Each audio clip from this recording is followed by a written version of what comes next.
Soy Mauro Zeta. Toda mi vida me dediqué a cubrir casos policiales. Conocí a los personajes más siniestros de la historia criminal argentina. Hay muchas cosas que conté, pero hay otras tantas que no, y las voy a confesar ahora, en Confesiones de Bar.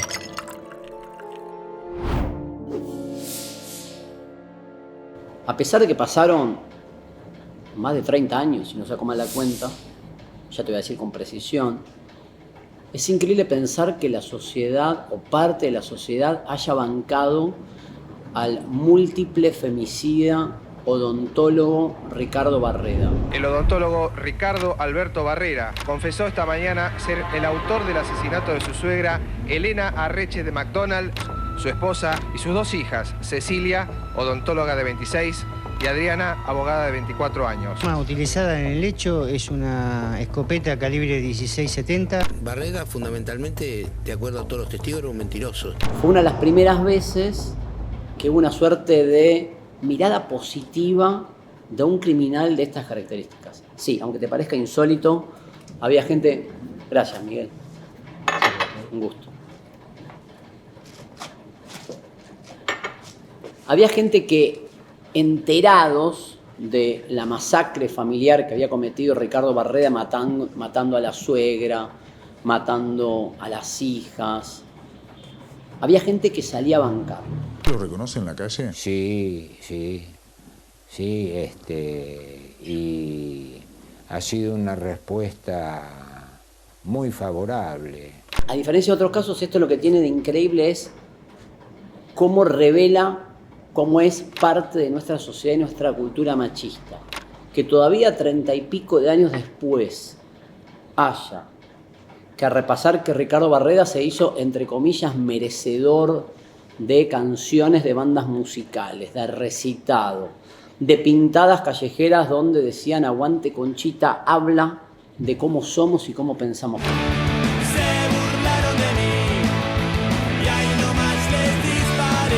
Es impresionante ver ese caso de forma retrospectiva, pero al mismo tiempo decirte, che, hay Barreras a diario, hoy todos los días dando vuelta por la calle con la misma concepción machista. Siento por mi hija más chica, que fue a la que menos le di, creo, y de la que más recibí. Uno desearía que esa onda, esa cultura machista hoy esté desterrada y sin embargo todavía tenés los Barrera de la vida dando vueltas. El femicidio es una constante de todos los días que contamos y te cuento a diario.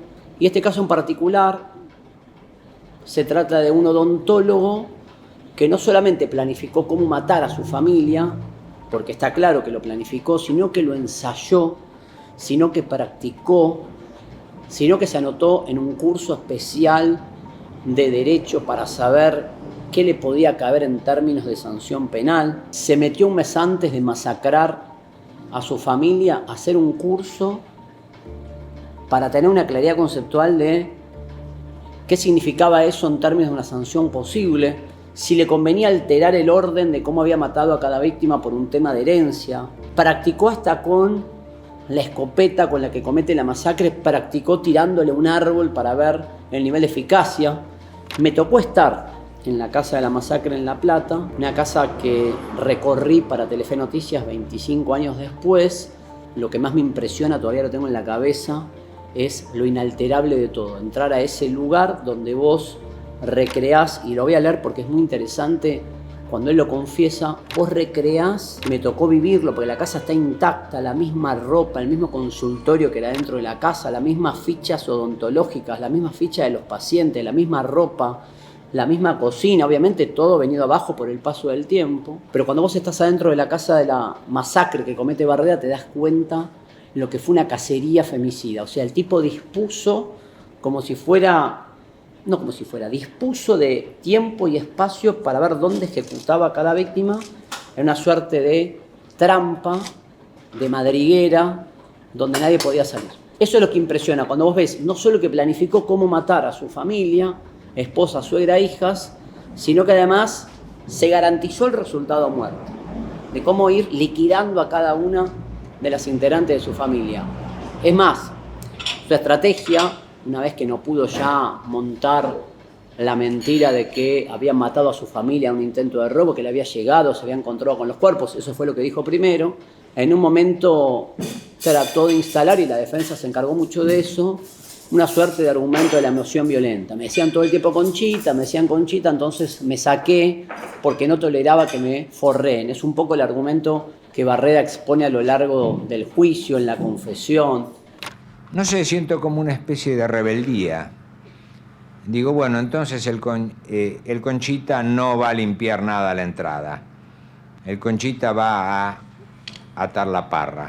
Y además inchequeable, ¿no? Porque vamos a imaginar que le decían, Conchita, bajá o arreglá la parra, que él lo declara. Vamos a imaginar que eso fuese así, antes que matar a tu familia, andate de tu casa, ¿no? Básicamente. Pero ni siquiera podemos verificarlo porque las víctimas están muertas. Pero se instaló desde su defensa esta suerte de argumento de, bueno, me saqué, ¿qué querés? Me decían Conchita, y si a vos te dicen Conchita, vos también te sacarías. Imagínate cómo se percibe ahí la cultura machista. Pero me anoté algunos datos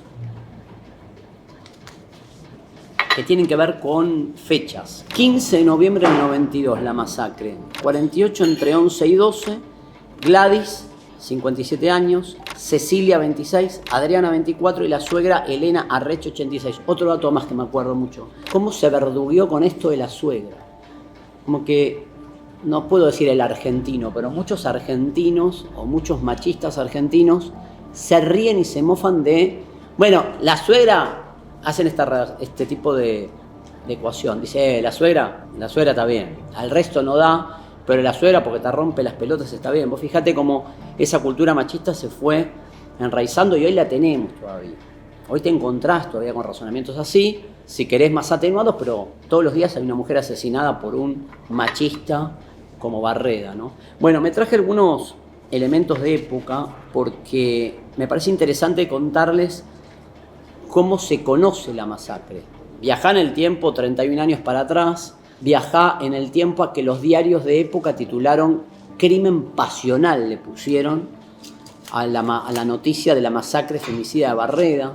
Trataban de explicarse y preguntarse por qué un tipo decide matar a su esposa, a su suegra y a las hijas, en vez de decir la mata porque es un machista y para él todas las mujeres son un objeto. Nadie respondía de ese modo, no existía la cultura del periodismo con perspectiva de género, y los diarios de la época, si los repasás, van en sintonía con eso, ¿no?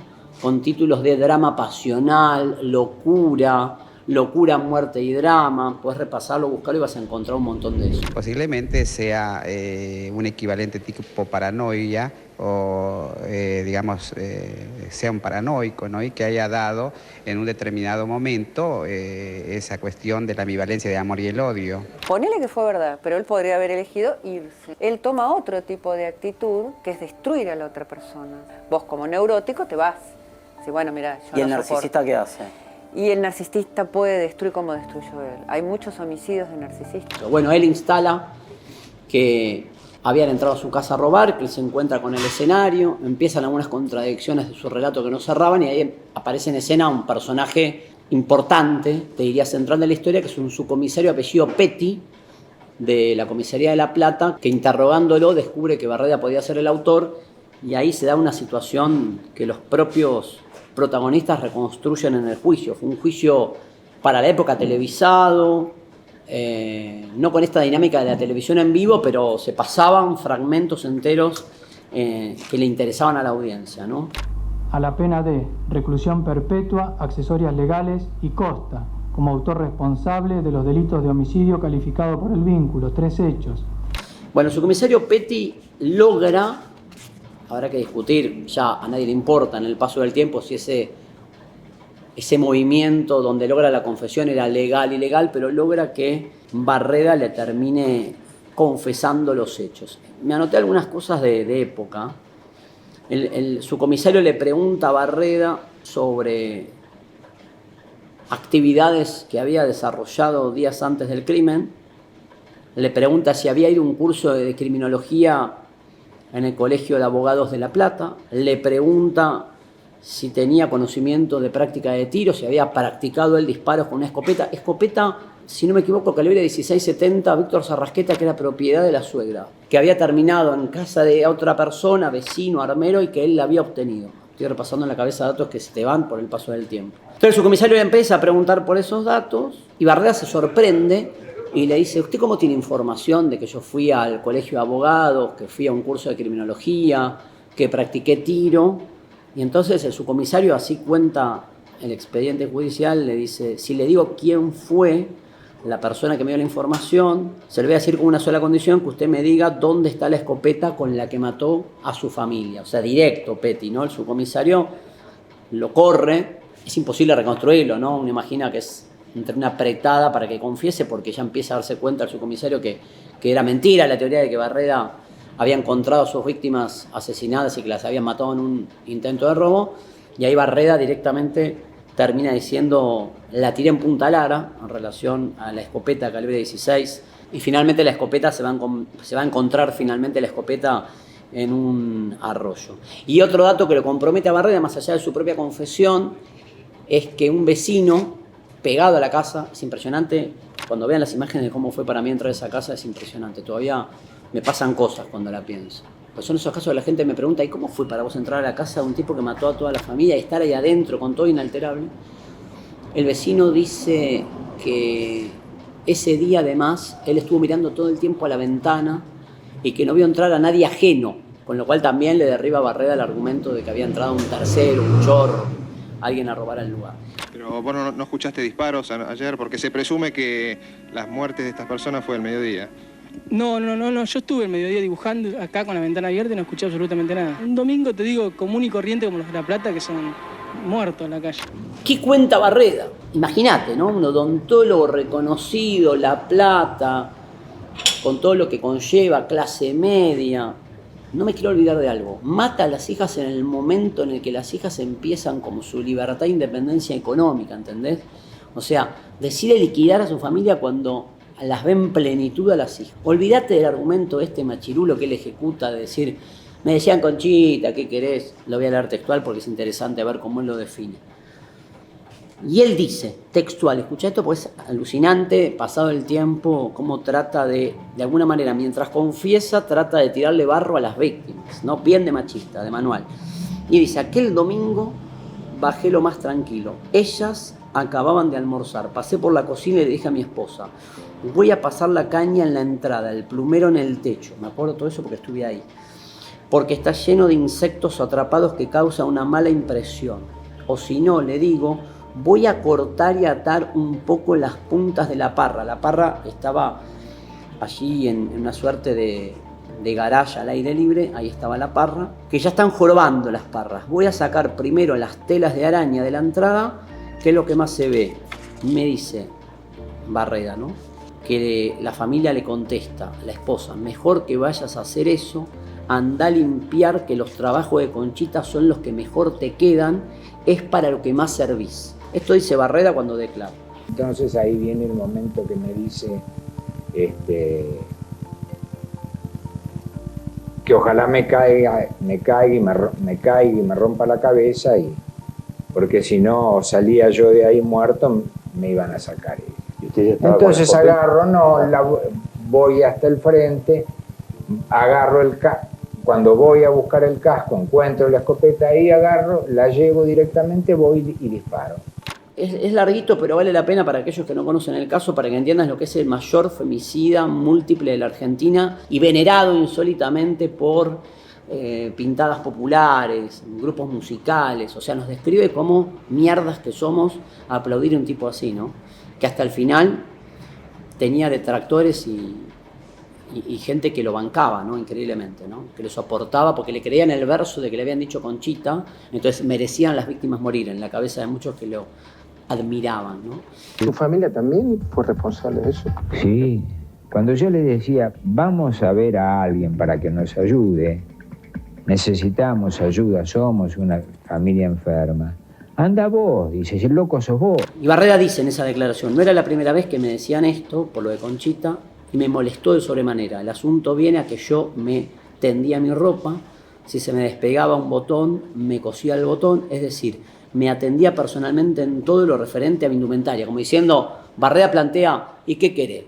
Si estas minas me hacían hacer de todo, ¿cómo no las voy a matar? Así es el planteo de él durante el juicio. Esto no es una especulación. Esto lo declara micrófono abierto en el debate, ¿entendés? Ante los jueces. Jueces a los cuales a uno conmovió al punto que al momento de fallar un juez dijo, no, es inentendible lo que dice Barreda. Ojo, que pudo haber actuado en emoción violenta, me parece que merece entenderlo, comprenderlo, pudo haberse abierto en su mente un sesgo de locura que lo permite sacar de una perpetua, ¿no? Entonces dice, textual, al contestarme ella así, sentí como una especie de rebeldía y entonces le digo, el Conchita no va a limpiar nada a la entrada, el Conchita va a atar la parra. Para hacer eso, dice Barreda, en el juicio había que sacar una escalera del garage, escalera que vi que todavía estaba ahí, que el garage estaba ahí, que la escalera interna estaba ahí, todo está idéntico, hasta que ahora después con el paso del tiempo yo fui a la casa, después la terminaron cerrando, había una discusión si iba a ser un lugar histórico de recuerdo en contra de la violencia machista, ¿no? Entonces sigue Barreda. Para hacer eso, de limpiar y de atar la parra, había que sacar una escalera del garaje. Voy a buscar un casco que estaba en el bajo escalera, fui a ese el bajo escalera típico de las casas grandes, una mansión hermosa. Entonces yo me había comprado un casco de esos de obreros de la construcción y voy a buscar el casco y encuentro que afuera del bajo escalera entre una biblioteca y la puerta estaba la escopeta parada. Todo eso lo vi yo, el lugar. Los cartuchos estaban al lado, en el suelo, en una caja, los había puesto él, por eso el plan. No es que de repente me encontré con todo eso. Y así habían estado desde hacía mucho tiempo. Y ahí, bueno, fue extraño. Sentí como una fuerza que me impulsaba a tomarla. La escopeta, la tomo, voy hasta la cocina donde estaba Adriana y ahí disparo. Primero le disparo a Gladys, después a Adriana, quien llegó a gritar, cuidado, está loco. Pues fíjate, hasta la declaración de él hasta ella me percibieron como loco, a ver si zafo de una perpetua. Tras escuchar los estruendos, dice Barreda, bajó de la habitación mi suegra Elena Arreche y le disparé a ella también. Y acá es donde acomoda los datos, supuestamente, dice Barreda, la última en entrar en escena fue mi hija Cecilia, a quien le disparé a 3 metros de distancia. Una cacería. No conforme con esto, después de cometer esta masacre que te acabo de contar y que yo viví estando ahí adentro, aunque pasaron 30 años, cuando lo grabé 25, sentir que eso fue una emboscada, una cacería, donde no hay una ratonera, donde no había forma de zafar, si eras mujer te mataba ahí. Él hace 2 cosas insólitas, se va al zoológico a darle de comer a los animales y además se va con un amante a un hotel alojamiento, ¿no? No es la primera vez que escuchamos un asesino yendo a un telo después de matar. Me viene a la mente el caso de Martín del Río, todavía no juzgado, por el doble crimen de sus padres. En Vicente López, ¿se acuerdan? El empresario acusado de matar a los papás, que hizo sexting con un amante después de la masacre, ¿no? Pero bueno, pareciera ser un rasgo, ¿no?, de estos psicópatas. Le encantaba Barreda, ¿no? Chaplin, Vivaldi, la jirafa, los elefantes, por eso la ida al zoológico. Él cuenta que se encuentra con la amante, con Hilda, que van a un hotel de alojamiento, que después comen pizza y que después él vuelve al hogar donde llama a la policía para noticiar que entra y que ve a su familia masacrada, cuando en realidad era él y ya estaba fingiendo, montando un plan. Todo esto es sintéticamente la historia en sí del caso. Después en el juicio empezó un debate que era, ¿es inimputable, es insano, actuó en estado de emoción violenta? Fue un fallo dividido. Vos fijate que haya existido uno de los 3 integrantes del tribunal que diga, no, pero Barreda se sacó. Una persona, después de matar a otro, nunca vuelve a ser la misma. En el momento que fue y en las circunstancias como fueron y como se vinieron dando escalonadamente, creo que actuaría de la misma manera. Es muy fuerte eso, ¿no? Sí. ¿Hasta dónde pertenecemos a esa cultura machista? Fíjate que uno de los integrantes del tribunal lo dejó al borde de que lo manden a un psiquiátrico y que no reciba una pena efectiva de perpetuo. Vos fíjate entonces cómo hasta el tribunal que lo juzgaba tenía un integrante machista, no me acuerdo si hombre o mujer, no cambia la esencia del caso, que decía que había argumentos para declararlo inimputable. Entonces, en ese contexto, no solamente pasa esto, que el tribunal discute hasta el final si lo condenan o no, sino que la sociedad empieza con reacciones de lo que hoy serían hoy, mirá la boludez que se me ocurre, ¿no? Había como likes a Barreda, para llevarte a lo de hoy. Había como que lo likeaban a Barreda. La sociedad nuestra tan machista que lo likeaban. Canciones dedicadas a él, tratado como una celebridad, pintadas callejeras en la ciudad de La Plata con Aguante Conchita. Y él mismo, que en el juicio le preguntan, señor, usted, si tuviese que recrear los hechos, ¿lo haría otra vez? Y él dice, en el mismo tiempo, modo y lugar lo volvería a hacer. O sea, ni siquiera recula en términos de decir, no, la verdad que no. Todo en un intento defensista de hacerlo pasar por loco para ver si zafaba. También se habló de una hipótesis que nunca se pudo confirmar, me la traje acá como anotación porque me encanta charlarlo con Miguel o con Eduardo cuando vengo acá a esta barra, que es la aparición de la bruja Pirucha, que era una vidente o se autoproclamaba vidente, que también aparece en escena, nadie lo pudo verificar ni confirmar, que decían que ella le había tirado las cartas a Barreda y que lo había convencido de que le estaban haciendo magia negra a él y que por eso él tenía que eliminar a la familia. Yo lo que veía era la muerte de Barreda. Y ahí vino el asunto del vudú. Yo lo deshice. Y lo llevé a Barreda al Parque Saavedra con los zapatos de la suegra, que el vudú estaba adentro, porque yo lo vi. Lo mandé a buscar, lo trajo, lo deshice y era un trabajo a muerte. ¿Y usted quién cree que le hizo ese vudú? Y sencillamente se ve quién les hicieron, porque cuando un trabajo se da vuelta, el que quiere matar muere. ¿Pero usted sabe quién puede ser la persona que te haya querido hacer ese mal a Barreda? Y lo tenemos a la vista. Murieron las 4. No murió el perro, que era lo que más odiaba a Barreda en la casa. El primero que hubiera matado era el perro. Pirucha, ¿y usted quién cree que mató a la familia de Barreda? El demonio. Nada, todas justificaciones estúpidas de un masacrador femicida. Entonces vos me preguntás, ¿cambió la sociedad después de Barreda? Y yo tengo que decir la verdad, más o menos. Están todos los días matando a una mujer en la Argentina. Digo, no es que las mata un solo autor de manera múltiple, pero del 31 años para acá no paré de contar y de publicar masacres femicidas en el país. Por ahí no tanto con la notoriedad de Barreda, porque no era en el ámbito de los chetos o de la clase media alta encumbrada de La Plata, pero todos los años contamos una masacre de un femicida. Por ahí no 4 víctimas, pero mata a 2 y se suicida. Barreda jamás tuvo la intención de quitarse la vida. Y con el paso del tiempo logró, no los quiero embolar con los nombres de los jueces, tipo que estaba condenado, empieza a pedir beneficios. Logran que lo manden a una cárcel en Gorina de baja intensidad, empieza a tener beneficios de salida, hasta que en un momento él se había enganchado a una novia, había que ser novia de este tipo, sabiendo que había matado a la familia entera. Él engancha a la Pochi era su novia que había conocido con un intercambio epistolar o de cartas cuando él estaba detenido. Hay muchas relaciones que surgen así, de gente que le escribe a los detenidos. Y tenía un beneficio de una prisión domiciliaria y la termina violando por una boludez que era, como te dijera, ir a comprar un remedio. Un vecino lo ve, que viola el radio que tenía para moverse en el barrio de Belgrano, y ahí empieza la intervención me acuerdo, del juez Dalto, y empieza a caerse el beneficio, se le empiezan a vencer los tiempos de las libertades que le daban. Bueno, resumo esta historia para no hacerla densa.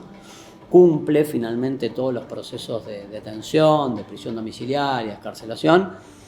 Y lo último que supe de él, hasta que se murió, se había ido a vivir a un hotel de mala muerte en la zona de San Martín. Lo fuimos a buscar con la cámara de Telefe cuando hicimos el aniversario de los 25 años, aniversario del caso criminal, no de homenaje, lo contrario. Y lo fuimos a buscar y no me olvido más, empujó medio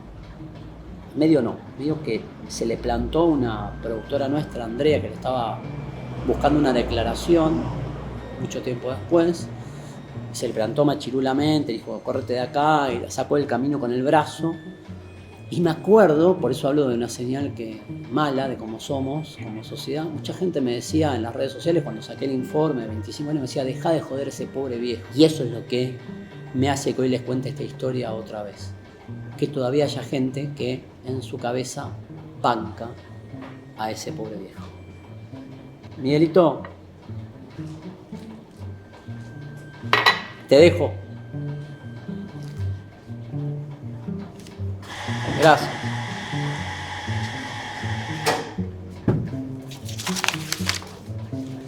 Nos vemos, hermano. Chao.